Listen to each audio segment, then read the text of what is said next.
이제 저희가 우리에게 주시는 이 말씀을 보게 되었사오니 집중할 수 있도록 도와주시고, 또 우리가 회개해야 할 것들과 또 새로 정리해야 할 것들을 잘 정리하는, 그래서 우리의 삶을 하나님 보시기에 합당한 산 제사로 드리는 저희 모두가 될 수 있도록 도와주시기를 우리 구주 예수 그리스도의 이름으로 간절히 기도합니다.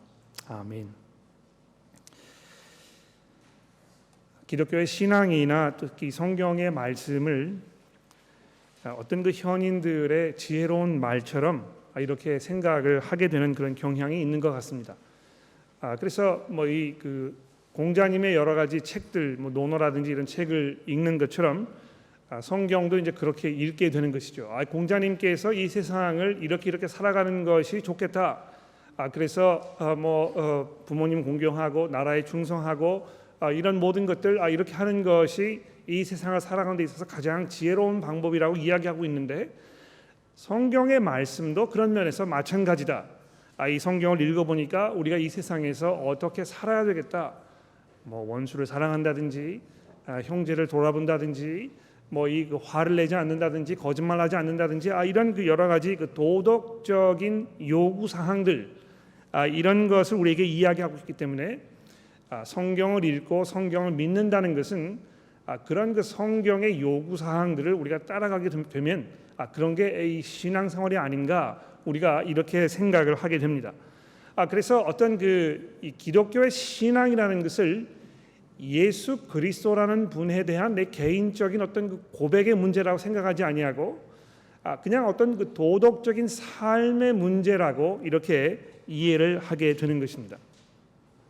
그러나 이것은 그 사실과 너무나 다르고 대단한 오해를 우리에게 가르쳐주는 그런 그 생각임에 틀림이 없습니다. 혹시 이 자리에 계신 여러분들 가운데에도 이 기독교가 무엇을 이야기하는 것인가, 기독교가 어떤 것인가, 기독교를 믿으면 어떻게 되는 것인가, 이런 질문을 던지시면서 내가 좀 수용해야 할 것들이 뭐가 있는지, 좋은 무슨 말씀을 하는지 내가 좀 들어보자, 이렇게 생각을 하고 계시는 분들도 계실지 모르겠습니다. 그러나 성경 말씀이, 특히 오늘 우리가 읽은 이 로마서 12장의 말씀이 여러분과 저에게 주고 있는 가장 중요한 이 말씀은 무엇입니까? 내가 모든 하나님의 자비하심으로 너희를 권하노니 너희 몸을 하나님께서 기뻐하시는 거룩한 산 제물로 드리라. 이는 너희가 드릴 합당한 예배니라. 이렇게 말씀하고 있습니다. 즉 다시 말해서 우리가 우리의 삶을 매일매일 어떻게 살아가는가, 내가 누구를 만나고 무슨 생각을 하고 무슨 이야기를 하고 내가 어떻게 이 사람들을 대하고 내가 삶에서 어떤 결정을 내리고 돈의 문제에 대해서, 어떤 사랑의 문제에 대해서, 직장의 문제에 관해서 이런 모든 문제를 접근하는 데 있어서 내가 어떤 결정을 내리고 어떻게 행동할 것인가 하는 이 모든 것이 이미 하나님께서 우리에게 베풀어 주신 그 은혜에 대한 올바른 반응이어야 한다는 것입니다. 그래서 하나님의 은혜를 우리가 생각하지 않고 그것을 잘 모르고 이것에 대해서 깊은 관심이 없는 상태에서 그냥 내가 도덕적으로 선하게 착하게 남에게 해를 끼치지 않고 이렇게 살면 그러면 이 신앙생활을 내가 하는 게 아니냐, 이렇게 생각을 할 수가 없다는 것입니다. 사도 바울은 여러분과 저에게 이 하나님의 자비하심에 대해서 먼저 생각하라고 계속해서 이 로마서에서 우리에게 말씀하고 있지 않습니까? 그래서 이 12장, 이제 비로소 어떻게 살아야 할 것인가 하는 이 구체적인 문제를 다루는 이 부분에 와서조차도 가장 먼저 그 사실을 우리에게 말씀하고 있는 것입니다. 복음이 그래서 중요한 것입니다. 우리 그리스도인들에게는 이 복음이 가장 소중하고 그 복음에 담겨 있는 그 메시지가 우리 그리스도인들의 삶을 정의하고 방향을 제시해 준다는 것입니다. 그 복음은 무엇입니까? 하나님께서 여러분과 저를 용서하셨다는 것입니다. 우리를 용서하시기 위해서 그의 아들이신 예수 그리스도 이분을 십자가 위에 내어 주셨다는 것입니다. 우리가 저지른 이 죄에 대한 대가로 하나님께서 예수 그리스도 이분의 그 목숨을 가져가셨다는 것입니다. 그런 하나님의 은혜와 사랑을 통해서 여러분과 저는 하나님의 용서를 받게 되고 우리가 하나님께 이제 비로소 나아갈 수 있는 그런 자격을 얻게 된다는 것이죠. 이것은 우리가 수고해서 열심으로 우리가 착하게 삶으로 인해서 우리가 얻을 수 있는, 우리가 쟁취할 수 있는 어떤 이 특권이라든지 이런 것이 아니고 하나님께서 오직 아무런 그 가치가 없는 이런 사람들에게 선물로 주시는 그런 은혜라는 것입니다. 동시에 이 복음은 여러분과 저에게 회개를 요구합니다. 하나님과 올바른 관계 속에 들어가려면 죄의 용서를 받고 나서 또는 그 용서를 받는 과정에서 내가 이제는 내 삶을 내 방식대로 사는 이것을 내가 포기하고 이제 예수 그리스도 그분에게 내 삶을 넘겨드려야 되겠다. 내가 그분을 따라가고 그분을 의지하고 그분께서 하시는 말씀을 내 삶의 이 삶의 가장 중요한 것으로 생각하는 이런 변화가 일어나야 되겠다. 이렇게 이 회개가 있어야 한다는 것입니다. 그래서 오늘 본문 말씀이 요즘 우리에게 요구하는 건 무엇입니까? 이 세대를 본받지 말고 오직 마음을 새롭게 함으로 변화를 받아서 하나님의 선하고 기뻐하신 뜻이 무엇인지 분별하도록 하라고 이렇게 이야기하고 있는 것입니다. 결국 우리가 어떻게 살아야 할 것인가? 이 모든 문제는 과연 내가 지금 내 삶을 이제 고집하지 아니하고 예수 그리스도라는 그분에게 내 삶의 주권을 넘겨드릴 것인가 말 것인가, 이거의 문제라는 것입니다. 그리고 그렇게 했을 때에 비로소 새로운 마음으로 이 세상을 바라보게 되고 내 자신을 바라보게 되고 하나님을 비로소 새로 이해하게 된다는 것입니다. 바로 그것이 하나님께서 여러분과 저에게 요구하시는 이 예배라는 것입니다. 복음을 통해서 거듭나서 새로운 모습으로 살아가는 삶의 모습, 바로 이것이 하나님께서 여러분과 저에게 요구하시는 그 예배라는 것이죠. 자, 이제 그것을 전제로 해서 사도 바울이 오늘 본문 말씀에서 무엇을 지금 가장 먼저 다루고 있습니까? 이게 이제 우연이 아니라고 저는 생각해요. 하나님의 은혜에 대해서 이야기한 후에 가장 먼저 이 교회 안에서 인간 관계의 문제에 대해서 얘기하고 있습니다. 하나님께 드리는 참 예배는요, 온전한 제사는요, 여기 나와서 이렇게 앉아가지고 1시간 반 동안 찬송 부르고 기도하고 설교 듣고 이것이 아닙니다, 여러분. 하나님께서 요구하시는 이 올바른 합당한 마땅한 그 예배는 마음의 변화를 받아서 교회에 와서 형제 자매들과 하나님 원하시는 올바른 관계 속에 들어가는 것입니다. 자, 그래서 이 3절 말씀을 이제 잘 한번 우리 살펴봅시다. 여기 보시게 되면 뭐라고 말씀하고 있습니까? 내게 주신 은혜로 말미암아 너희 각 사람에게 말하노니 마땅히 생각할 그 이상의 생각을 품지 말고 오직 하나님께서 각 사람에게 나누어 주신 믿음의 분량대로 지혜롭게 생각하라. 여러분, 제가 이제 이렇게 말씀드리는 거를 굉장히 조심스럽게 생각을 하고 또 여러분께서 제 의도를 오해하지 않으셨으면 좋겠습니다.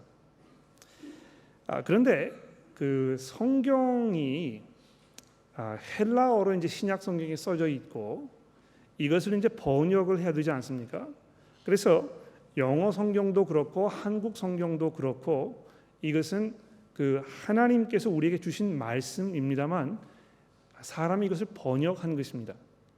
그런데 이 번역하는 과정에서 어떤 그 인간의 이 제한적인 그런 능력 때문에 이 그 뜻이 잘 전달되지 않는, 그래서 이것을 잘 한번 생각해보고 원문과 비교해보고 또 다른 그 번역본들과 이렇게 비교를 해봐야 하는 그런 경우가 가끔 생기게 되는데요. 오늘 이 3절의 말씀이 그런 경우라고 저는 생각을 합니다. 제가 이제 이렇게 하면서 혹시 여러분들이 이 성경은 그래서 믿을 게 못 된다, 이런 생각을 가지지 않으셨으면 좋겠습니다. 이 성경에 오류가 많거나 번역이 잘못됐거나 하는 그런 부분들이 많이 있지 않고요. 몇 군데가 있다고 생각이 되는데요. 그런 경우에는 설교하는 설교자가 그것을 잘 파악을 해가지고 쉽게 말씀을 드릴 수 있는 것입니다. 그래서 성경을 읽으실 때 좀 염려하거나 그러지 않으셨으면 좋겠는데 3절의 말씀에 대해서는 제가 조금 몇 가지 말씀을 드려보도록 하겠습니다. 여기 보시게 되면 하나님께서 각 사람에게 나누어 주신 믿음의 분량대로 지혜롭게 하라, 이렇게 이제 번역이 되어 있습니다. 그래서 마치 하나님께서 어떤 사람에게는 이만큼의 믿음을 주시고 또 저 사람에게는 요만큼의 믿음을 주신 것처럼 이렇게 우리가 생각이 될 수가 있습니다. 그러나 하나님께서 공평하신 하나님이시고 누구를 선호하시고 그렇지 않은 그런 분이 아니십니다. 그렇지 않습니까? 그래서 여기 이 개역 개정 성경에 하나님께서 각 사람에게 나누어 주신 믿음의 분량대로라고 하는 것은 어떤 면에서 오역이라고 저는 생각합니다. 사도 바울이 여기 말씀하고자 하는 건 뭘 말하는 것이냐 하면, 여기 이 믿음이라는 것은 그냥 개인적으로 가지고 있는 그 믿음, 내 속에 있는 어떤 그 믿음, 주관적인 그 믿음, 이걸 얘기하는 것이 아니고 우리가 믿는 바를 말하는 것입니다. 즉 다시 말해서 이 복음을 말하는 것입니다. 우리 한국에는 이제 그런 표현을 잘 쓰지 않습니다만 영어에는 이제 그런 표현을 잘 쓰거든요. Of what faith are you? 당신은 어떤 신앙을 가지고 있습니까? 어떤 믿음을 가지고 있습니까? 이제 이렇게 물어볼 때 그 사람의 종교가 뭔가를 물어보는 것입니다. 그 믿는 바가 무엇입니까? 그래서 I am of Christian faith. 저는 뭐 이 기독교를 믿습니다. 이렇게 이야기하는 것이고, 또 어떤 사람은 I am of Muslim faith 이렇게 이야기하지 않습니까? 그래서 이 믿음이라는 단어가 어떤 그 개인적으로 가지고 있는 나의 그 믿음의 분량, 이걸 얘기하는 것이 아니고 복음 안에 담겨 있는 하나님의 그 진리, 우리가 믿는 바, 기독교의 가르침, 그 메시지, 이것을 이야기하는 것이라는 것입니다. 그래서 우리가 우리 스스로를 생각할 때, 내 자신을 이해할 때 복음 안에서 하나님께서 우리에게 주신 그 메시지에 비추어 보아서 우리 스스로를 이해하라는 것입니다. 내가 얼마만큼 믿음을 가지고 있는가에 따라서 내가 뭐 내 스스로를 이만큼 더 높게 생각할 수도 있고 요만큼 낮게 생각할 수도 있고, 그런 이야기를 지금 하고 있는 것이 아니고요. 하나님께서 여러분과 저에게 이 믿음의 기준, 이것으로 정해 주신 우리의 믿는 바, 이 복음의 말씀을 비추어서 우리 스스로의 모습을 돌아보라고 지금 사도 바울이 이야기하고 있는 것입니다. 그래서 제가 이제 제 나름대로의 어떤 번역, 이걸 이제 아래다 주보에다 적어 드렸는데요. 어떻게 했느냐 하면, 자기 스스로를 과대평가하지 말고 하나님께서 각 사람에게 나누어 주신 복음, 우리가 믿는 바, 이 복음이라는 기준에 비추어 냉정하게 스스로를 바라볼 줄 알아야 한다는 것입니다. 이것이 이 3절의 기본적인 그 메시지입니다. 여러분, 복음에 비추어서 우리 스스로를 바라보게 되면 우리가 어떤 생각을 가지게 되겠습니까? 제가 처음에도 말씀을 드렸습니다만 우리가 하나님의 은혜를 입은 사람들이라는 것입니다. 우리 모두는 죄인이고 하나님 앞에 나아갈 수 있는 자격이 없는 사람들이고, 하나님께서 우리를 보셨을 때 우리를 흠모하실 만한 어떤 그 일말의 그 매력적인 부분도 발견되지 않는 형편없는 죄인이라는 것입니다. 그런 죄인을 하나님께서 어찌된 영문이신지 사랑하셔서 우리를 벌하지 아니하시고 예수 그리스도에게 대신 우리의 죄를 지게 하심으로 말미암아 우리가 하나님께로부터 용서를 얻게 되는, 하나님의 그 존전에 나아갈 수 있게 되는 그런 은혜 가운데 우리가 들어가게 되었다는 것입니다. 우리가 이것을 생각했을 때 우리가 그런 존재라는 것을 생각했을 때 과연 교회에서 우리가 서로를 어떻게 대해야 할 것인가, 이 문제가 아주 명확해진다는 것입니다. 왜 그렇습니까? 일단 내 스스로를 제대로 이해하게 되기 때문에 그렇습니다. 여러분, 우리 스스로가요, 내 자신을 과대평가하는 그런 성향이 얼마나 많습니까? 왜 우리가 우리 스스로를 과대평가하는 것입니까? 우리가 죄인이라는 사실에 대해서 별로 그렇게 심각하게 생각하지 않기 때문에 그렇습니다. 목사도 마찬가지고 교회에서 중요한 역할을 하고 계시는 분들도 마찬가지고 일반 성도 여러분들도 마찬가지입니다. 내가 교회에서 어떤 그 역할을 맡고 있다고 해서, 또는 내가 다른 사람보다 나이가 많다고 해서, 또는 내가 다른 사람들보다 공부를 더 많이 했다고 해서, 또는 내가 재력이 다른 사람들보다 더 강하다고 해서 자기 스스로를 과대평가하는 것입니다. 그러나 우리의 주님이신 예수 그리스도, 그분을 생각하게 되면 이 모든 것들이 얼마나 어리석고 부질없는 것인지 우리가 돌아보게 되지 않습니까? 그는 근본 하나님의 본체시나 하나님과 동등됨을 취할 것으로 여기지 아니하시고 종의 몸을 입어 이 땅에 오셔서 죽기까지 순종하셨으니, 사도 바울이 예수 그리스도 그분에 대해서 이렇게 우리에게 말씀해주고 있지 않습니까? 하나님의 본체시나 그분과 동등됨을 취할 것으로 여기지 아니하시고 얼마나 모든 사람들 위에 군림하실 충분한 자격과 이런 그 권세가 있으셨던 그런 분입니까? 그러나 그 분께서 이 땅에 종의 몸으로 오셨을 때는 여러분과 제가 교회에서 어떤 모습으로 어떻게 섬겨야 할 것인가를 아주 분명하게 설명해 주고 있는 것입니다.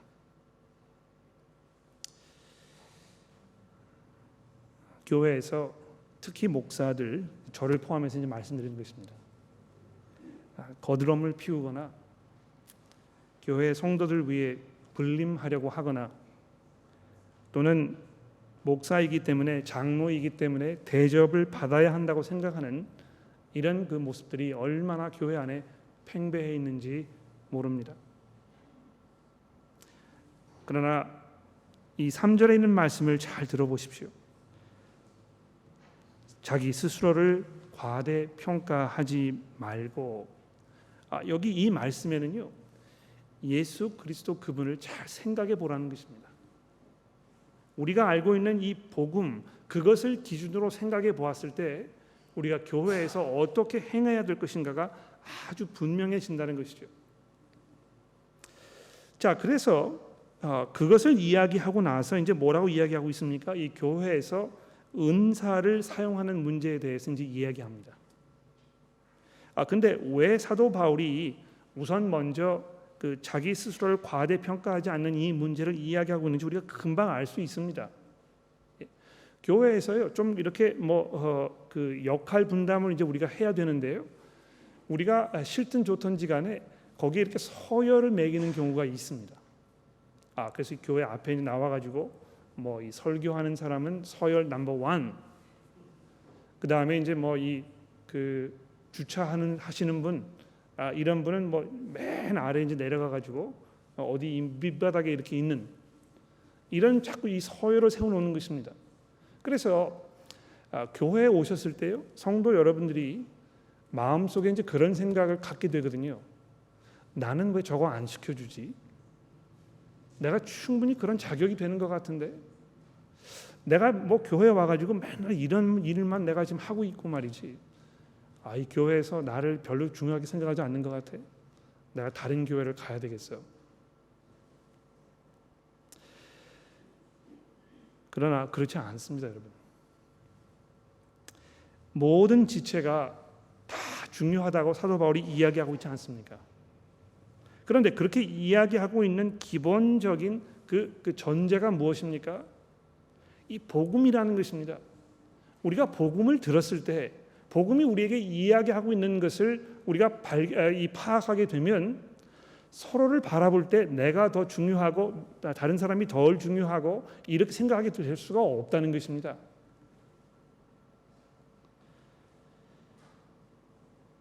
그러면서 9절 말씀에 뭐라고 이야기합니까?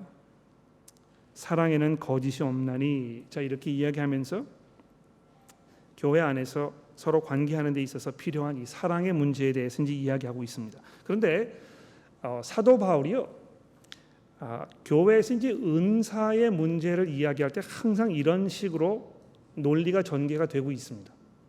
여러분 고린도전서 기억나시죠? 고린도전서 12장에서 이 교회에서 이제 서로 은사를 사용하는 문제에 대해서 이야기합니다. 그리고 나서 12장 맨 마지막 부분에 그러나 내가 여러분들에게 더 좋은 길을 보여드리겠습니다, 이렇게 이야기하면서 13장으로 넘어가서 사랑에 대해서 이야기하거든요. 왜 그렇게 하는 것입니까? 은사를 사용하는 데 있어서 가장 좋은 방법, 하나님께서 원하시는 은사 사용의 방법이 바로 이런 것입니다 하면서 이 사랑의 문제에 대해서 얘기하고 있는 것입니다. 그래서 우리가 정말 그 하나님의 은혜 가운데 있는 사람들이라면, 얼마나 하나님께서 우리에게 풍성한 은혜를 베푸셨는지를 이해하고 있는 사람들이라면, 우리가 교회에서 사랑으로 형제 자매들을 대할 수밖에 없습니다. 몇 주 전에 저희 교회에서 교회 가는 날이라는 교재를 가지고 사역 학교를 진행을 했었습니다. 저희 교회 이제 그 사역 동역자 여러분들 대상으로 제가 이것을 진행을 했었는데, 그 교재에서 반복적으로 우리에게 이야기해주고 있는 한 가지 중요한 사실이 있다면, 교회에 올 때 주일날 교회 오기 위해서 집의 문을 나설기 전에 또 차 안에서 내가 오늘 교회에 가서 무엇을 할 것인가, 이것을 잘 생각해보고 교회에 오는 것이 중요하다는 것입니다. 왜 그렇습니까? 그냥 허겁지겁 아무런 생각 없이 교회에 와서 그냥 매번 하던 대로 어떤 그 절차를 밟아가지고 시간을 때우고 집에 돌아가게 되는 것은 우리에게 아무런 의미가 없습니다. 그렇지 않습니까? 오히려 우리가 교회에 올 때, 오늘 내가 교회에 가서 내가 누구를 섬길 것인가, 어떻게 내 삶을 정말 하나님 보시기에 합당한 산 제사로 드릴 것인가, 이것을 미리 생각하지 아니하면 교회에 와서 유용한 지체로서의 역할을 감당하기 아주 어렵습니다. 그래서 교회에 오실 때 내가 오늘 교회에 가서 내가 정말 사랑할 것이다, 하나님께서 내게 요구하고 계시는 예수 그리스도께서 내게 명령하셨던 형제 자매 사랑하는 그 일을 내가 실행에 옮길 것이다, 이렇게 그 마음에 굳은 결정을 하고 오셔야 한다는 것입니다. 그렇게 했을 때 교회에 들어와서 보고 싶지 않은, 만나고 싶지 않은, 마음에 가시처럼 여겨지는 그 사람과 올바로 관계할 수 있습니다. 여러분 잘 한번 생각해 보십시오. 혹시 이 자리에 교회 안에서 성도 여러분들끼리 불편한 관계에 계시는 분이 혹시 계십니까? 어떤 면에서 우리는 죄인들이기 때문에 그런 일들이 벌어지는 것 우리가 막기가 어렵습니다. 잘 컨트롤이 안 됩니다.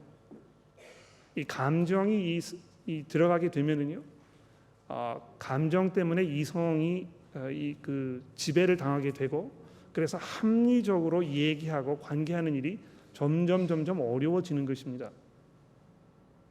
그러나 그렇다고 해서 그것이 교회에서 성도들끼리 관계하는 데 있어서 서로에게 상처를 주고 의도적으로 미워하는 그런 것을 정당화하느냐 하면 그렇지 않습니다, 여러분.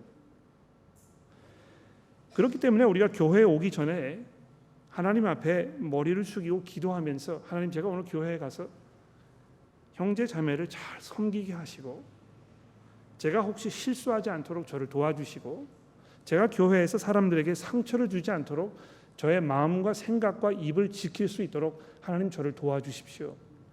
이렇게 기도하는 것이 중요하다는 것입니다. 바로 그것이 참 사랑이고 진실된 사랑입니다. 그래서 이 9절부터 이 13절 말씀에 이제 여러 가지 어떤 그 사랑의 구체적인 것들을 표현하고 있는데, 여기 보십시오. 악을 미워하고 선에 속하며 형제를 사랑하여 서로 우애하고 존경하기를 서로 먼저 하며 부지런하여 게으르지 말고 열심을 품고 주를 섬기고 소망 중에 즐거워하고 환난 중에 참으며 기도에 항상 힘쓰며 성도에 쓸 것을 공급하며 손 대접하기를 힘쓰는 이런 그 구체적인 방법으로 참 사랑을 실현하라고 사도 바울이 우리에게 말씀해주고 있습니다. 이 부분에 대해서는 여러분들이 개인적으로 집에 돌아가셔서 하나하나 차근차근 돌아보시면서 내가 좀 더 잘 해야 할 부분이 무엇인가, 내가 노력해야 할 부분이 무엇인가, 이거 결정을 하셔야 될 거라고 생각을 합니다. 설교를 마치기 전에 두 번째로 말씀을 드리고 싶은 것은 교회 안에서 이 인간관계를 어떻게 맺는가, 이것이 우리가 하나님께 우리의 삶을 드리는 산 제사로 드리는 그 좋은 예배 방법인데, 거기에 더해서 이 세상 사람들과 어떻게 관계하는가, 이것도 역시 우리가 하나님께 우리의 삶을 산 제사로 드리는 참된 예배라는 것입니다. 믿지 않는 사람들과 내가 어떻게 지금 시간을 보내고 있는가, 내가 그 사람들과 어떤 대화를 지금 하고 있는가, 내가 직장에서, 내가 길거리에서, 카페에서 누구를 만나서 이 사적인 자리에서 지금 그 사람들과 어떤 관계를 어떻게 맺고 있는가 하는 이것이 하나님을 예배하는 데 있어서 아주 중요한 그러한 그 요소가 된다는 것이죠. 그래서 14절에 보십시오. 너희를 박해하는 자를 축복하라. 축복하고 저주하지 말라. 이거 분명히 사도 바울이 지금 예수님께서 마태복음에서 하셨던 그 말씀을 머리에 기억하면서 적은 것이 분명합니다. 예수께서 뭐라고 말씀하셨습니까? 또 내 이웃을 사랑하고 내 원수를 미워하라 하였다는 것을 너희가 들었으나 나는 너희에게 이르노니 너희 원수를 사랑하며 너희 박해받는 자를 위하여 기도하라. 요즘 벌어지고 있는 여러 가지 사건들, 어떤 그 국제 정세, 이런 것을 우리가 돌아보면서 오늘 우리가 이 말씀을 더 깊이 한번 생각해 보게 됩니다. 기독교를 향해서 어떤 그 깊은 반감을 가지고 있는 이 우리 사회를 향해서 우리가 들고 일어나지 않습니다. 여러분, 그 이슬람교하고 기독교의 근본적인 차이점이 있다면 무엇이겠습니까? 이슬람교에서는요, 이슬람교에 반대하는 사람들은 무력으로 제압해야 한다고 분명히 얘기합니다. 이제 그 많은 분들이 그렇게 생각하세요. 코란이라는 그 성전에는 그런 거 무력에 대해서 이야기하는 부분도 있지만 평화에 대해서 이야기하는 부분도 있다. 그래서 그 무력을 주장하는 사람들은 그 사람 나름대로의 문제이고, 또 우리 사회에서는 이제 그게 어떤 그 광적인 그런 그 신앙을 가지고 있는 사람이기 때문에 우리가 그 신경 쓰지 말자. 이슬람교에서 이 평화를 이야기하고 있기 때문에 이슬람교는 평화의 종교이다. 이제 이렇게 많이들 얘기합니다. 그러나 이 코란도요, 이걸 읽어가는 방식이 있거든요. 이걸 어떻게 그 서로 상반되는 부분을 절충할 것인가에 대한 그 원칙이 있습니다. 기본적으로 그 원칙이 무엇입니까? 나중에 쓰여진 그 부분이 먼저 쓰여진 것을 뒤집어 엎는다는 것입니다. 이것이 이제 그 코란을 읽을 때 가지고 있는 기본적인 접근 방식이거든요. 그런데 나중에 쓰여진 부분을 보게 되면 될수록 이슬람교에 반대하는 사람들은 무력으로 정복하는 것이 이 좋은 방법이라고 아주 분명하게 얘기하고 있는 것입니다. 그래서 지금 이 IS라는 사람들이 그 지금 그 들고 일어나 가지고 무자비하게 폭력 행사하는데, 일반 사람들이 그것을 그냥 어떤 그 광신적인 그 착각이라고 생각할 수 있습니다만 그렇지 않습니다, 여러분. 이 이슬람ik 스테이트를 주장하는 이 사람들은요, 그것이 이슬람교에서 가르치고 있는 정통 신앙이라고 아주 분명하게 믿고 있거든요. 그러나 예수께서 뭐라고 말씀하십니까? 내가 너희에게 이르노니 너희 원수를 사랑하며 너희를 박해하는 자를 위하여 기도하라. 십자가부에 못 박히셨을 때 예수께서 뭐라고 말씀하셨습니까? 아버지여, 저들을 용서하옵소서. 저들이 지금 무슨 일을 하고 있는지 도무지 알지 못하나이다. 여러분, 우리가 하물며 원수들에게 이렇게 대해야 한다면 교회에서 내 눈에 거슬리는, 나에게 상처를 주는 이런 사람들을 향해서 우리가 어떻게 대해야 하겠습니까? 여러분, 우리는 하나님의 은혜를 생각했을 때 거기에 합당한, 당연한, 마땅한, 합리적인 그런 예배를 드려야 합니다. 그 예배는 그저 교회에 와서 1시간 반 동안 어떤 그 종교 예식에 참석하는 것, 그것만을 말하는 것이 아니고요, 우리의 삶 속에서 어떻게 변화를 받아서, 우리 생각의 변화를 받아서 새로운 마음으로 하나님의 말씀에 순종하는 삶을 살아갈 것인가, 바로 이것의 문제라는 것입니다. 기도하겠습니다.